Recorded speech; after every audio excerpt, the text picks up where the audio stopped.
Salut les débrouillards! Alors, le conseil pour ce mois-ci concerne l'expérience La matrice de sable que l'on retrouve dans le magazine Les débrouillards. Aujourd'hui, je vais vous montrer à quel point le sable peut être extrêmement fort et solide. Pour faire l'expérience, voici ce que vous aurez de besoin.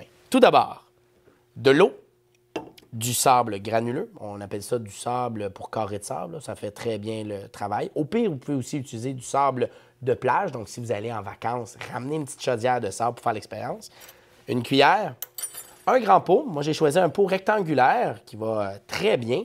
Une paire de ciseaux et une moustiquaire. Voici les manipulations.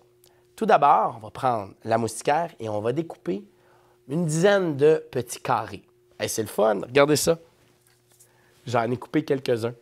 Pourquoi je les ai coupés carrés comme ça? C'est pour qu'ils puissent rentrer dans mon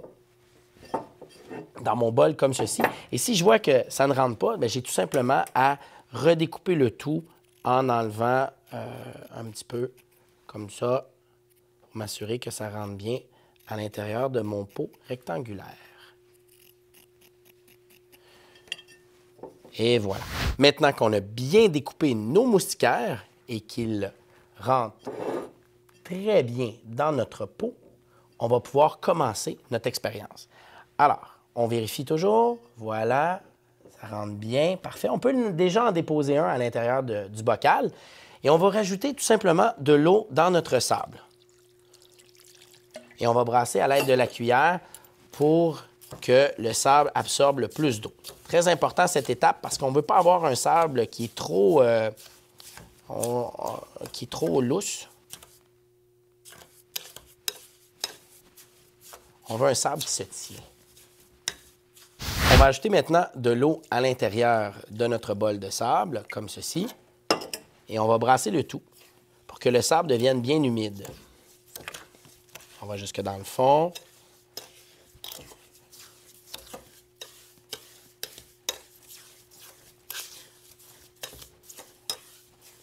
Si on voit que c'est trop humide, on rajoute du sable. Si on voit que c'est encore trop sec, on rajoute de l'eau. Si on avait utilisé du sable normal, on n'aurait pas obtenu, sans ajouter ces petites matrices, on n'aurait pas obtenu la même force, croyez-moi. Donc, une autre. On ajoute encore du sable à l'intérieur. Il faut être patient. Ensuite, ouais, il faut inverser le tout, hein?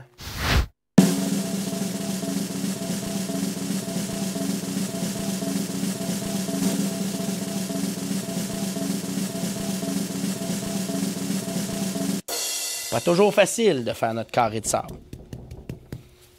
Mais ce qui est important de comprendre, c'est qu'ici, on a des lanières de moustiquaires qui vont nous servir d'ancrage pour créer une matrice. Donc, si vous avez eu le même problème que moi, c'est pas plus grave que ça. L'important, c'est de créer un monticule fait de différentes couches de moustiquaires. Hein? On aurait pu attendre que le tout sèche, ce qui aurait été une excellente idée, mais comme on est en ce moment en train de faire une petite vidéo, des fois, c'est pas toujours évident. Alors, je le mets comme ça. Et maintenant, je vais vous montrer que cette structure-là est très forte. On va juste s'assurer que la base soit bien faite. On va aller chercher des livres scientifiques qu'on va déposer par-dessus. Donc, une dernière fois, je reviens. OK, on va utiliser quelques livres. Donc, on va déposer ça ici. Comme ça. Oh, pas celui-là. Quelque chose de plus solide. Voyons voir. Ah oui, un livre de chimie physique. On dépose ça là-dessus. On va rajouter un livre de chimie organique par-dessus. On vérifie. Chimie inorganique. Voilà. Un livre d'exercice de chimie organique. Voilà. Un livre de la chimie. Voilà. Un livre de la chimie. Encore. Et encore. Et encore. Et un dernier.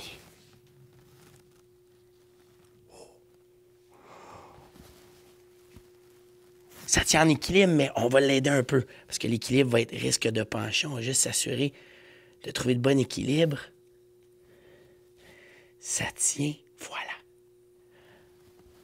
Incroyable. Le sable est très résistant. Je vous conseille d'essayer des trucs à la maison. Essayez de faire une structure comme ça aussi solide. Wow! Impressionnant!